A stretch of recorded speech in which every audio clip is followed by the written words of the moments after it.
कुठे आपल्या शरीरामध्ये? मन आहे ना सगळ्यांना?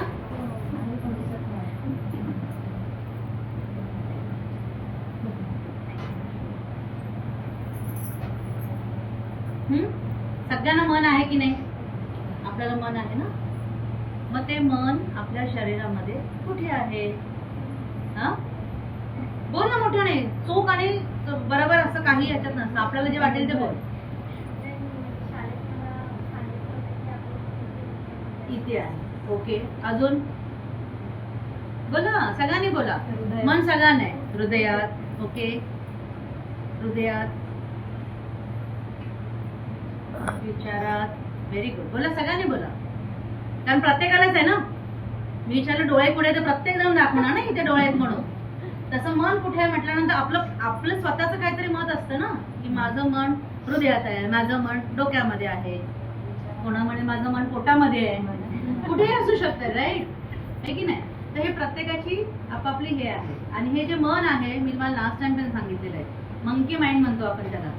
माकडासारखं सारखं असं रेस्टलेस असतं, नुसतं उडत असतं. आता इथे आहे तर नंतर कुठे असेल आपल्याला माहिती पण नाही आहे ना. मग ह्या मनाचंच सगळं जे होतं या जगामध्ये, हे सगळं मनाच्या याच्यावरच चाललेलं आहे आणि आपल्या सेन्सेसवर. आता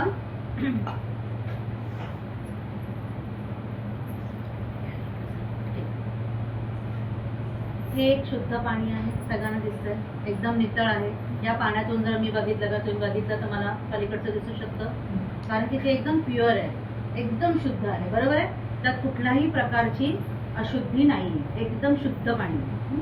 आता हे पाणी मी एकेका ह्याच्यात ओतते.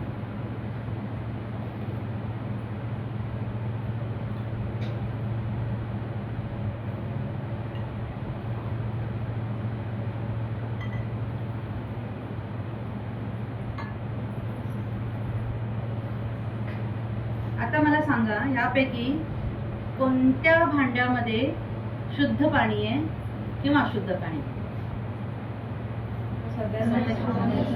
सगळ्यांमध्ये सेम आहे. तर मग आता ह्या कुठलंही भांड्यामधून जर मी तुम्हाला दिलं तर तुम्ही हे पाणी पिणार ना, कारण स्वच्छ पाणी. बरोबर आहे? तुम्ही हा विचार करणार का की मी फक्त ह्यातलंच पाणी पिणार आणि मी ह्यातलं पाणी नको, कारण मला हे आवडलं नाही, हे मला आवडलं नाही. पाणी स्वच्छ आहे, तुम्हाला माहिती आहे, त्या पद्धतीने तुम्ही घेणार. तर आता इमॅजिन करा की हे जे आहे, जेव्हा आपला जन्म होतो, आपल्या आतमध्ये जे दैविक आत्मा ज्याला म्हणतो किंवा काही पण नाव द्या, की ज्याच्यामुळे आपण जिवंत आहोत हे आपल्याला वाटतं, ते असं शुद्ध असतं. बरोबर आहे? आणि ते शुद्ध तत्व हे असं आपल्या आतमध्ये वेगवेगळी ही भांडी म्हणजे ही वेगवेगळी शरीर आहेत है ना. कोणाचं शरीर एका शेपचं आहे, कोणाचं वेगळ्या शेपचं आहे, कोणाचं प्राण्याचं आहे, कोणाचं कुत्र्याच्या शेपचं आहे, कोणाचं मानवाच्या शेपचं आहे, कोणाचं झाडाचं आहे ना.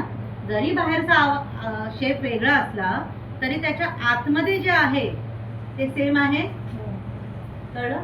ह्यालाच आपल्या याच्यामध्ये वसुधैव कुटुंबकम म्हणजे काय? वसुधा म्हणजे काय? ही पृथ्वी. हे पृथ्वी हे माझं कुटुंब आहे. हे जे शब्द जे आपल्या ह्याच्यामध्ये बोलतात त्याचा अर्थ हा होतो की ही पूर्ण पृथ्वीच माझ्या कुटुंबासारखी. कुटुंबावर आपण प्रेम करतो ना. का असं बोललं गेलं? कारण की हे जे सेम तत्व, ही सेम प्युरिटी आहे ती ह्या सगळ्यांमध्ये आहे, सगळ्या चराचरामध्ये आहे. मग जर असं असताना आपण असं का बघतो की एवढं सगळं भांडाभांड आहे, एवढं सगळं अनरेस्ट आहे, कोणी पीसफुल राहत नाही ना. आहे का प्रेम? नाही ना. तुझं माझं सगळे धर्म भांडत असतात. धर्म तर सोडूनच द्या, छोटे छोटे समाज एकमेकांमध्ये भांडत असतात, हे की नाही. माझाच उत्कृष्ट, तुमचा आहे वगैरे. का? जर आपण सगळे एकाच ह्याच्यापासून बनले आहोत तर मग कुठे प्रॉब्लेम आहे? जेव्हा आपण पृथ्वी तलावर येतो, एवढं सुंदर स्वच्छ आलेलं, मग काय होतं? जसं जसं मोठं मोठं मोठं होत जातं, आपलं आजूबाजूच्या आपल्या घटना घडत जातात, हे होत जातं, तसं तसं त्याच्यामध्ये काय होत जातं की मला स्वार्थ आला. मी मी मी स्वार्थ पडला. आता मी फक्त एक्झाम्पल म्हणून एकाच कपामध्ये दाखवणार. ओके? हा, मला स्वार्थ आला ना, मला असं पाहिजे, मला तसं पाहिजे, मला नाही मिळाल्या गोष्टी तर मला राग आला, बरोबर. मला खूप साऱ्या इच्छा आहेत, मला असं पाहिजे, मला तसं पाहिजे, इच्छा आकांक्षा घातल्या. बरोबर. मला गोष्टींची भीती वाटते, मला कळत नाही, मला खूप साऱ्या गोष्टींची भीती वाटते, भीती घातली.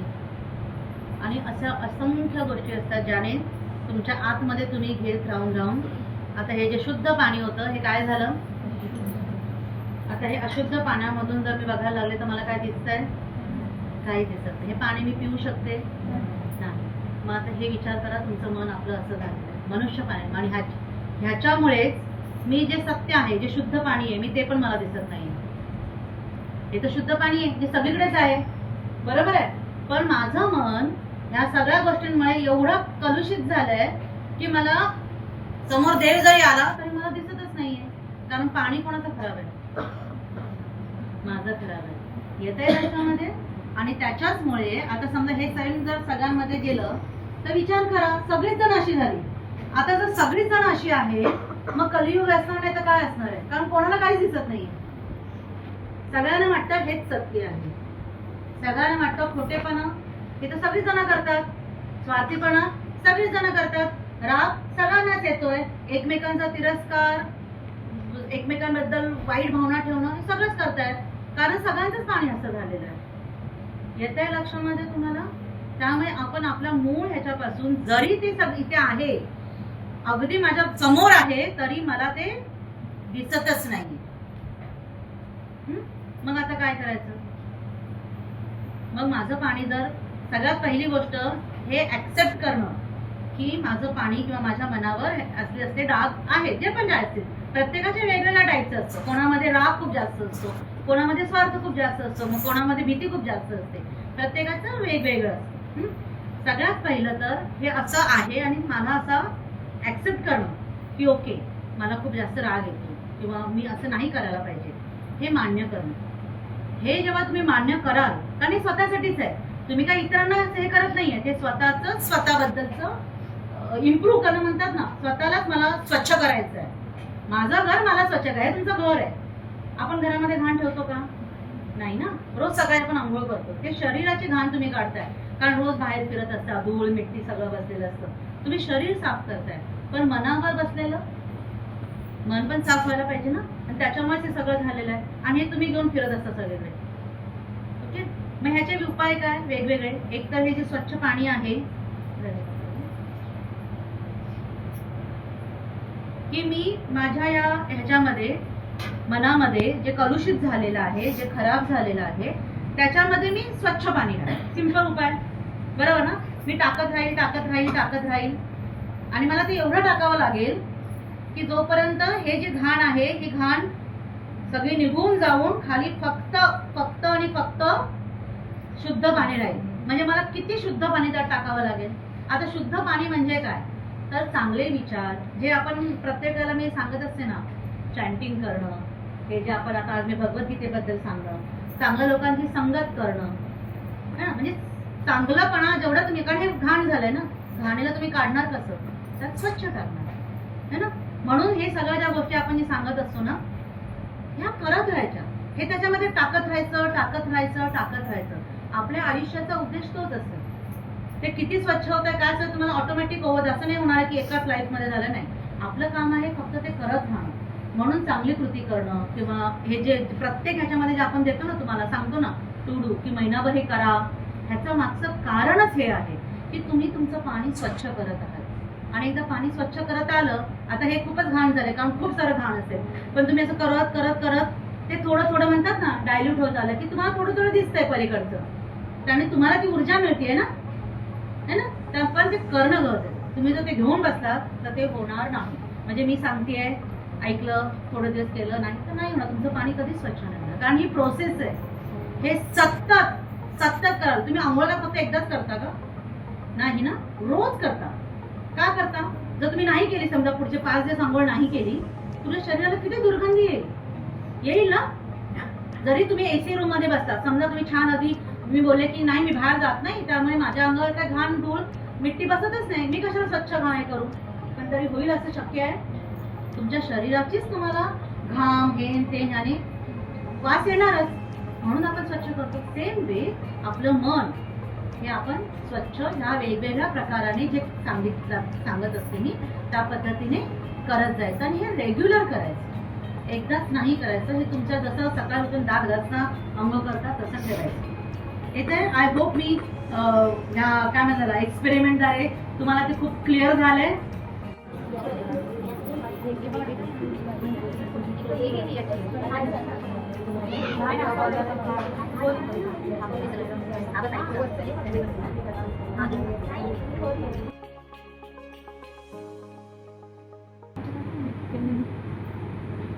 फोर 343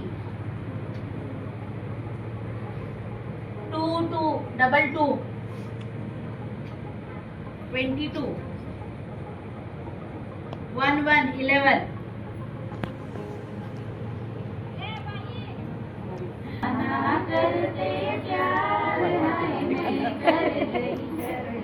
ई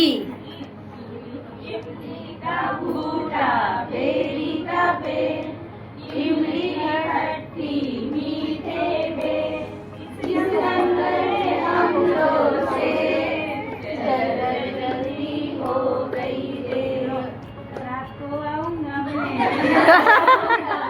रात को आऊंगा मैं चले जाऊंगा चोरी से आना चुपके से जाना अच्छी नहीं दिल लगी मुझसे शादी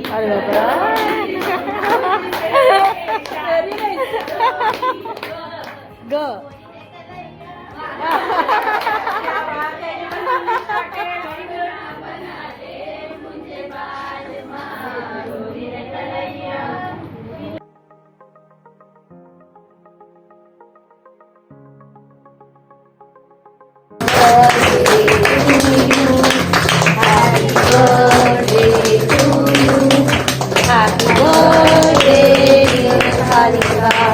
Happy birthday